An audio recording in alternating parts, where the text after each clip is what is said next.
This is a spin top blank, and this is the little jig I made to help just mark my centers. It's actually pretty simple.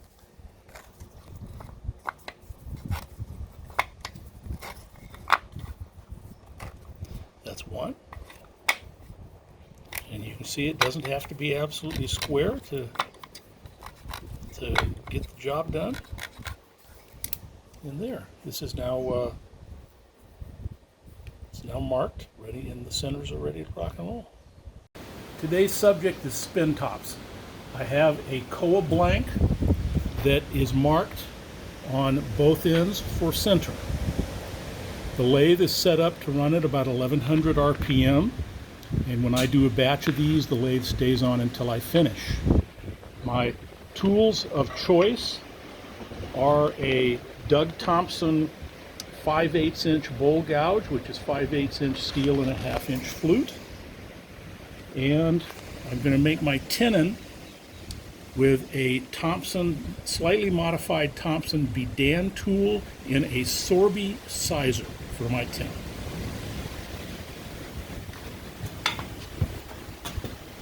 So in this case, I'll have the lathe off for just a moment while I center it.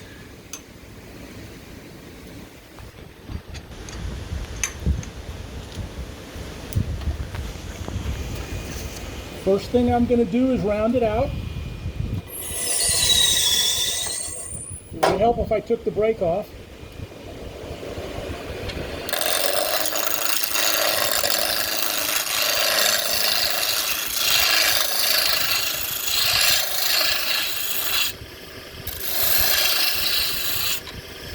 Okay, now we're going to do the front.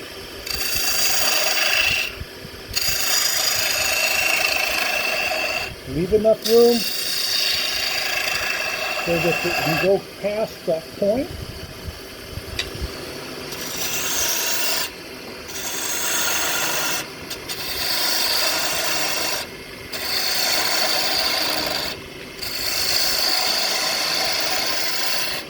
Now it's time to put the tenon on.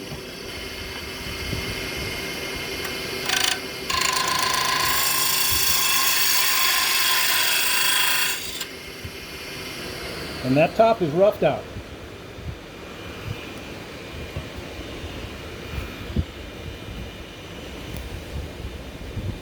You may have noticed that using this Thompson Dunn just peeled that koa.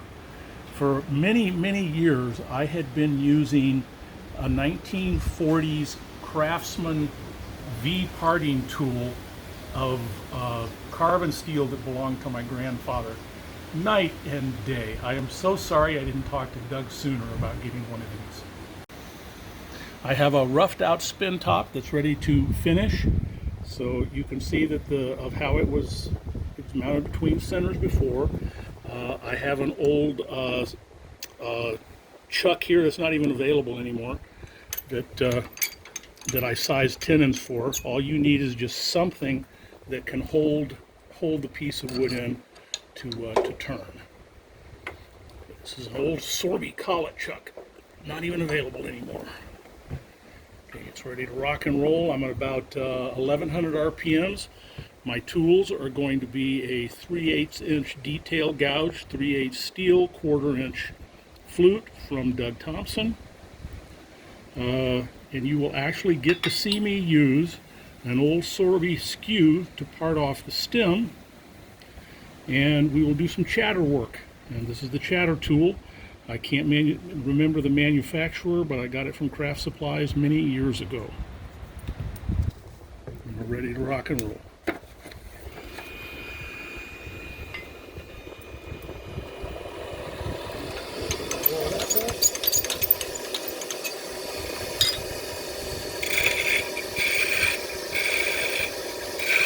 Having the tip perfect is very important. If your tip wobbles, your top is going to wobble. And I don't do these very pointed. I do these relatively shallow.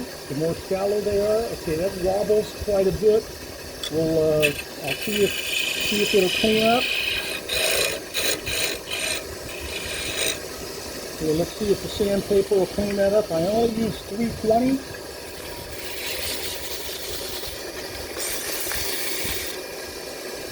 Nope, that didn't do it. So I'm going to turn up the speed. I'll try scraping a little bit. That's better.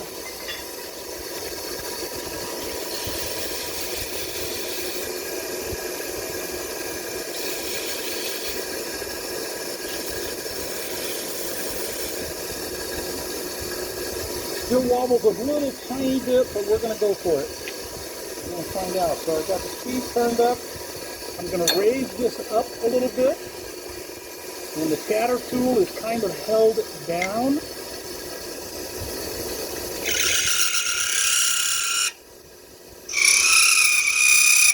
The worse the noise, sometimes the cooler the chatter.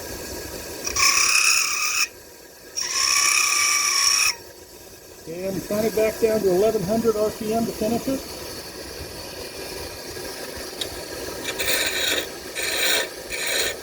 Don't show off and make the stem the size of a toothpick. If your grain's not perfectly straight, guaranteed it'll break.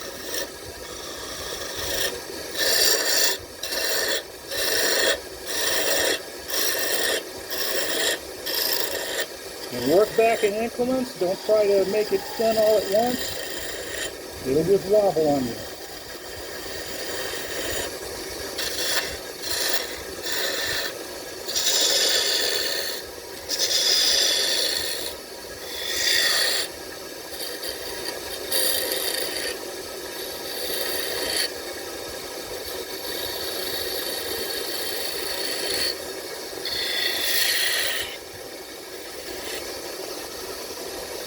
Okay, that needs sanded.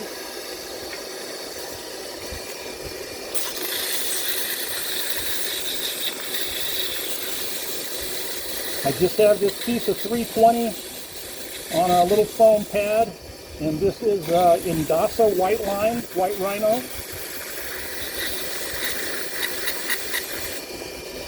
Feels great.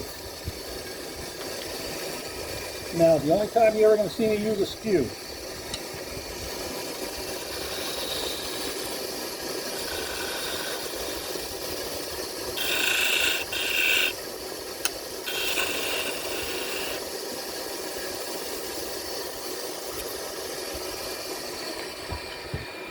Then I'll clean up the tip of the stem.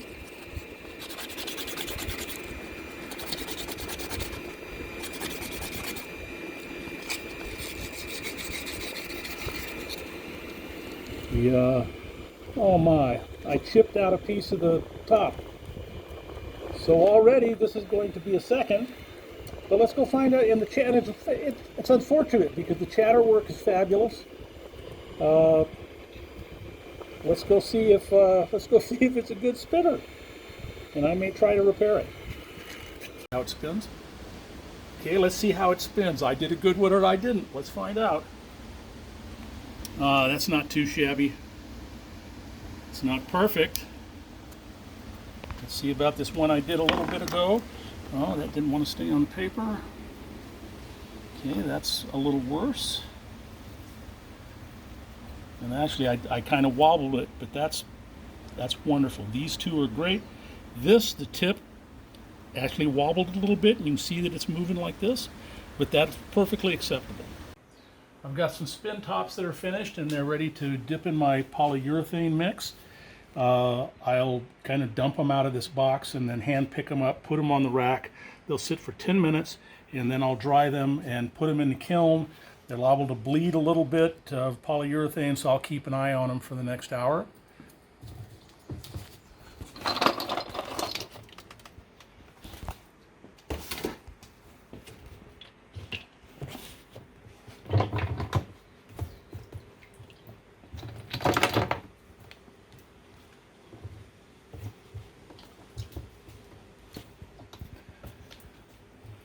And this is the only time they get dipped.